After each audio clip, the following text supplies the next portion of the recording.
j'étais en train de penser que justement maintenant, maintenant, nous, chrétiens, et nous partageons quelque chose en commun avec les musulmans dans ces temps difficiles de Covid-19, je veux parler, c'est d'avoir vécu notre temps de jeûne, donc de, de méditation intérieure et d'expressivité, de partage envers les autres, ce que idéalement doit être le carême, et ce que idéalement doit être, et idéalement est, et est en général euh, le ramadan. Euh, Nous avons vécu notre mois de jeûne sous confinement principalement en Europe, hein, surtout en Europe, surtout, enfin, non pas en Europe seulement, mais en Occident en général. Euh, les États-Unis sont un cas à part, hein, les États-Unis, ça c'est, hein. Because of Donald Trump, hein, mais ça c'est. Mais nous avons vécu donc notre temps de jeûne sans messe, sans cérémonie, sans pouvoir aller fréquenter, pour nous chrétiens, les églises, pour eux, musulmans, les mosquées, avec un élément particulier qui vient s'ajouter pour les musulmans encore plus dur parce que le, le pèlerinage à la Mecque a été mis sous contrôle, donc cancellé lui aussi, annulé lui aussi, enfin pas annulé, mais enfin, ah oui, annulé, on peut dire. Voilà. En tout cas, rendu beaucoup plus difficile pour ceux qui n'habitent pas cet endroit-là de la planète. Donc impossible même, hein, pour ceux qui n'habitent pas cet endroit-là de la planète. Il y a que, il y a que les Arabes d'Arabie Saoudite qui pourront y aller finalement, hein. Et encore, je ne sais même pas si ça va ouvrir euh, la mosquée de la Kaaba. Mais bon, voilà. Et je me disais, c'est dingue parce que c'est depuis que, en fait, cette année, on a tout raté. En 2020, on a tout raté. En 2020, année de l'ère chrétienne, hein, on a tout raté. Parce que je me souviens que je voulais fêter le Nouvel An chinois. Enfin, on dit Nouvel An chinois classiquement, parce que ça, effectivement, ça vient de Chine et tout ça. Bon, voilà, hein, il n'y a pas de mystère. Mais en fait, c'est le Nouvel An asiatique, parce que c'est fêté par tous les Asiatiques, hein, les Vietnamiens, les Philippins, les Thaïlandais, les Taïwanais, hein, bon, enfin, les Malaisiens, enfin, c'est fêté dans l'Asie, dans l'extrême Asie, hein, l'extrême-orient, donc l'Asie jaune, entre guillemets, pour faire un peu caricatural, hein, le péril jaune, enfin voilà, c'est fêté là-dedans. Et juste à ce moment-là arrive ce Covid-19 qui empêche ces célébrations. Et je me suis dit, je vais fêter ça, et je n'ai pas pu. Malgré tout, je me suis acheté une bouteille de vin. De temps en temps, ça m'arrive de boire de l'alcool, oui, bon, pas beaucoup, mais un peu.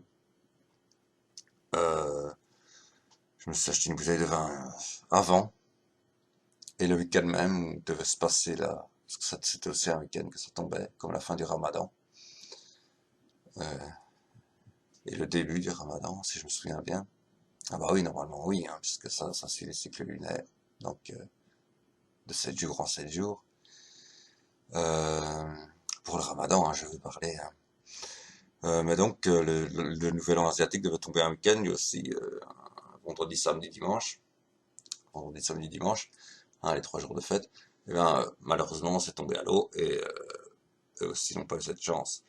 Alors, j'aimerais dire quand même toucher un mot, puisqu'on parle du nouvel an asiatique, qui est d'origine chinoise, et justement parce qu'il est d'origine chinoise, touchons un mot de la Chine, euh, et de la misère que le gouvernement nationaliste, qui n'est pas communiste, La seule caractéristique de ce gouvernement chinois est d'être nationaliste. Euh, la misère que fait subir ce gouvernement chinois aux minorités qui sont majoritaires dans leur région, mais qui sont une minorité dans l'ensemble de la Chine, qui compte quand même un peu plus d'1 milliard d'habitants, hein. Chine, c'est combien? Chine, Chine, Chine, Chine, Chine, China, China, China, China, Chinatown, China, China, China, China, China, China, China, China. Voilà, 1 milliard 400 millions d'habitants. 1 milliard 400 millions d'habitants. Donc c'est vraiment une extrême minorité, la minorité ouïghour musulmane, qui subit on peut dire des menaces, des frustrations, et des mises en camp de concentration carrément. On fait avec eux ce que on a fait, ce que le régime nazi a fait avec les juifs, hein. Donc voilà, tu n'en sors que si tu acceptes de manger du porc, en gros. Voilà, c'est aussi simple que ça, hein. Bon, donc je crois que, et encore, parfois même quand tu acceptes de manger du porc, tu n'en sors pas, et d'ailleurs tu es obligé d'y manger du porc, parce que c'est la seule nourriture qu'on te donne, hein. On fait exprès. On fait exprès, on fait exprès, on fait exprès, on fait exprès, on casse, on casse, on casse le moral, on casse la tête, on casse tout. Enfin voilà. Et alors pour revenir à l'islam, eh ben, je dirais la supériorité des mouvements de décolonisation en Algérie, au Maroc, en Algérie, en Tunisie, en Libye et en Égypte, ont été de comprendre qu'on pouvait être politiquement de gauche, voire politiquement d'extrême gauche, c'est-à-dire politiquement communiste carrément, politiquement socialiste ou politiquement communiste, tout en étant moralement religieux. Ce qui fait qu'on a de parfaits musulmans qui se retrouvaient en plein FLN algérien avec des communistes et partageaient les mêmes opinions politiques, bien que moralement musulmans. Politiquement communiste, moralement musulman. Le PTB semble jouer là-dessus actuellement, en Belgique, mais le PS, le Parti Socialiste Belge, ne l'a toujours pas compris qu'on pouvait être moralement chrétien, contrairement au PS français, qui lui l'a compris. Parce que, comment il s'appelait encore comment il s'appelle encore j'espère bien qu'il est toujours vivant. Ah, une tête pareille. S'il est mort, oh mon Dieu. Hein. Jacques Lang. Jacques Lang. Ah, j'espère qu'il est pas mort. Non, je ne sais plus, je n'ose même plus imaginer. J'avais entendu parler quelque chose à propos de Jacques Lang, mais je ne sais pas si c'est un hommage de lui à un mort, ou s'il s'agissait de lui-même mort. Enfin, je sais pas. Ça, mais non, le Covid-19, l'actualité Covid-19 a tellement tout couvert qu'on ne sait plus dire, on ne sait plus dire. Enfin, j'ai oublié, voilà. Mais Jack Lang était socialiste, un très grand militant socialiste, qui a accompli d'énormes choses en tant que ministre de la Culture de François Mitterrand, euh, sous le gouvernement du président François Mitterrand. Personne ne remettait son socialisme en doute au sein du Parti socialiste, mais il ne se cachait absolument pas d'être chrétien. Pas chrétien catholique en l'occurrence, mais chrétien protestant, mais chrétien quand même. Il n'en se cachait pas, et ça ne l'a jamais empêché de militer très à gauche. Donc voilà. Donc oui, on peut être moralement religieux et politiquement à gauche. Ce n'est pas incompatible. En Occident, malheureusement, de plus en plus, on a du mal à le comprendre. On prône un laïcardisme qui devient soumission à l'athéisme d'État. Bon. Or, je remarquerai simplement ceci, y compris pour l'Arabie. Enfin, quand je parle de l'Arabie, je parle du Maghreb, du Mashrek et de la péninsule arabique. Mais l'Égypte principalement, par exemple, comme grand exemple. L'Égypte. Toutes les civilisations qui ont laissé une trace dans l'histoire du monde sont des civilisations qui ont accompli des choses pour leur Dieu, que ce soit leur Dieu au singulier ou au pluriel. Les Égyptiens, les Mayas, les Aztèques. J'arrêterai là la liste. La liste est très longue. La liste est très longue. Eh bien, je crois que notre civilisation occidentale athéisée, sans Dieu, ne laissera aucune trace. Sinon celle de l'ère marchande, l'ère où on marchandait tout, où on vendait n'importe quoi, tout et n'importe quoi, où tout était prétexte à faire de l'argent, y compris l'homme, y compris l'être humain et ses sentiments, y compris l'être humain et y compris les sentiments de l'être humain. C'est la seule trace que laissera notre civilisation. Elle ne laissera rien de grand car on a oublié les valeurs spirituelles, de philosophie. C'est même pas l'aspect religieux qui prime en tant que tel, puisque pour la Grèce, c'est plus la philosophie qui a primé, mais une philosophie basée sur une religion quand même, hein, parce que Homère n'a pas sorti ces grandes odyssées, ces grands bazars de n'importe où. Il les a sortis d'un tréfonds religieux. Et toute la philosophie grecque est née de ce tréfonds religieux. Sans ce tréfonds religieux, il n'y aurait pas eu de philosophie grecque. Puis plus tard, pas de philosophie romaine non plus sans le tréfonds religieux romain, qui est repris des Grecs en grande partie, etc., etc., etc. Bon, on va pas épiloguer là-dessus. Mais donc voilà. Mais simplement pour dire que la supériorité des mouvements de lutte anticolonialiste au Maghreb est due sur l'Occident. Ils ont réussi à obtenir leur indépendance, eux. Et c'est grâce à eux que nous avons notre indépendance à nous par rapport aux nazis. C'est grâce à eux que nous avons gagné notre indépendance par rapport aux nazis. Parce qu'il n'y aurait pas eu de front du Sud, eh ben, l'armée allemande aurait été tout occupée au nord à massacrer les Américains et les Anglais, les Anglo-Saxons. Et les Français qui débarquaient, les Français de souche qui débarquaient par là aussi. Ça n'avait pas eu de front du Sud. Le front de Marseille, Toulon, tout ça. Toulon principalement. Bah oui.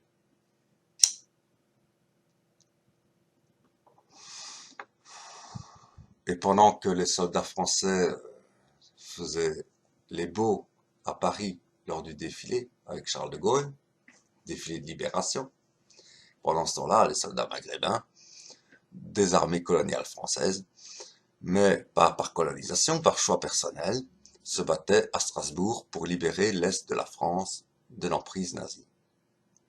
Donc, cette supériorité de l'âme arabe provient du fait qu'on comprend qu'il y a moyen de dissocier morale et politique, qu'on peut être moralement religieux et politiquement à gauche, que c'est pas parce qu'on est moralement religieux qu'on est forcé d'être politiquement à droite. Tout simplement. Mais bon, enfin. Voilà, d'un point de vue purement religieux, ce que j'aurais à...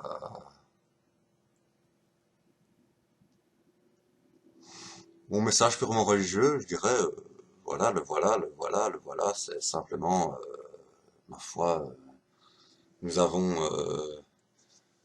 vécu difficilement nos périodes respectives de jeûne.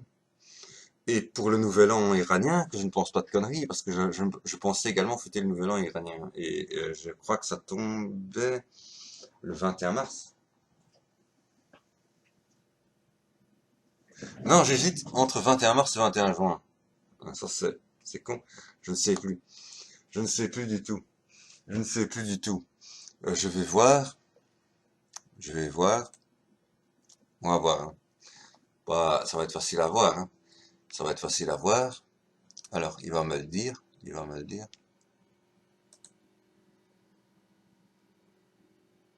Nouvel an iranien. Nowruz aura lieu le samedi 20 mars 2021 à 10h30 7h en Belgique. Ouais, Date et heure susceptibles d'être modifiées. donc 21 mars, c'était le 21 mars en 2020.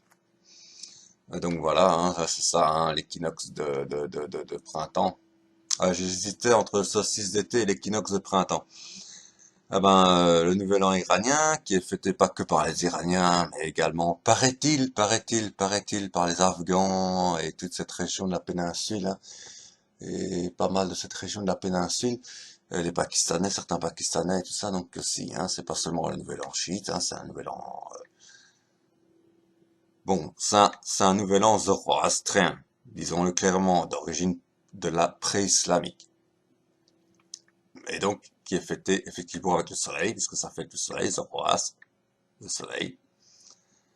Et donc, c'est fêté lors de l'équinoxe de printemps et non lors du solstice d'été. Bah, ça a également eu lieu sous confinement. Donc, voilà, nous sommes malheureusement tous logés à la même enseigne. Nouvel an chinois, enfin, chinois, asiatique, nouvel an asiatique. Euh, le seul nouvel an qui a eu lieu, finalement, c'est le nouvel an occidental, 31 décembre, 1er janvier. Noël a eu lieu également, heureusement pour nous. Ben, bon, il a eu lieu partout. Hein. Bon, voilà, hein. Ça c'était le hasard du calendrier. Malheureusement, notre période de jeûne, la Pâques, enfin le carême d'avant Pâques, et de sortie de jeûne, la Pâques elle-même, se fait sous confinement. Euh, pour ceux qui attachent une valeur au carême, hein, ça s'entend. Moi, la valeur que j'attache au carême, c'est une valeur que je pratique, que j'essaye. Je n'y arrive pas toujours, c'est dur, mais j'y essaye, je m'y essaye, d'être peace and love. Mais comme je dis dans le peace and love, il y a ceux qui parlent de paix et font l'amour, et ceux qui parlent d'amour et font la paix. J'aurais aimé être dans la première catégorie, c'est-à-dire celle qui parle de paix et fait l'amour, mais mon destin ne m'a pas laissé le choix, et donc je me retrouve dans la catégorie de ceux qui parlent d'amour et font la paix. Voilà. C'est triste, mais c'est dur parce que parfois je me sens les nerfs monter et je pète, surtout avec cette période de confinement où je ne vois plus personne, enfin je ne vois quasiment plus personne. Je vois encore quelques personnes, mais sinon c'est, enfin, je vois deux personnes principalement de ma famille, mon ex et mon père, mais sinon je ne vois plus personne. Tous mes amis portugais, c'est fini. J'en ai vu un jour par la fenêtre qui m'a salué, et qui m'a dit, non, bon, oui, mais voilà, mais je ne vais plus au bar, je ne vais plus. Et quand j'allais au bar, c'était pas pour boire de l'alcool, c'était plus pour boire de l'alcool. Contrairement à il y a quelques années, c'était pour bêtement boire un café le matin. Et je discutais avec des gens, hein, bah, Pina, si tu me reconnais, salut à toi, hein, bon dia Pina. Euh, eu espero que tudo bem com você. Et donc j'allais à discuter avec des gens, jouant. Tenho que rir, mas eu tenho vontade de me bater a cabeça contra um muro.